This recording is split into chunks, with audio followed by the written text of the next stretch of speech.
This week was dominated by two big political events: the Queen's speech setting out the government's programme before the 2015 general election, and the Newark by-election, where the Ukip bubble might finally burst.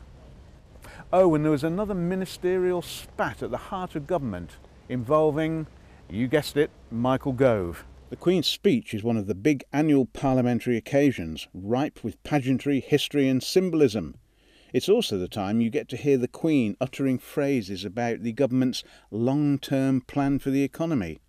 Yep, she doesn't write this stuff herself. This year was a bit different because it's the last one before the 2015 general election and's aimed at dispelling the notion the coalition has become a zombie government with nothing left to do. It probably didn't quite manage that. Of the sparse 11 bills, many were already known about and all had been leaked beforehand. By far the most significant was a further reform of pensions, offering Dutch-style collective pensions so workers could club together to create large funds. Plans to charge 5p for plastic bags may be a good idea, but it's hardly going to set the agenda for the remaining 11 months of the government. The shadow hanging over all Westminster politics at the moment is Nigel Farage and Ukip, which is facing a major by-election test. After storming to victory in the recent EU elections, Farage claimed he now had the party's sights set firmly on Westminster. The first step was to put his candidate Roger Helmer into the contest for the safe Tory seat of Newark in the by-election caused by the resignation of Patrick Mercer over lobbying activities. It'll be a tough nut to crack though. The Tories hold the seat with a 16,000 majority. So it was quite brave of Farage to claim his party might pull off a shock result.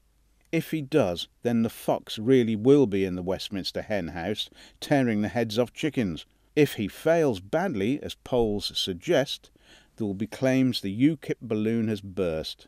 We're used to Michael Gove getting into arguments with his Liberal Democrat colleagues, but this time it was friendly fire that was the problem. The Education Secretary was locked in a bitter war of words with Home Secretary Theresa May after he accused her of failing to get a grip on Muslim extremism in Birmingham schools.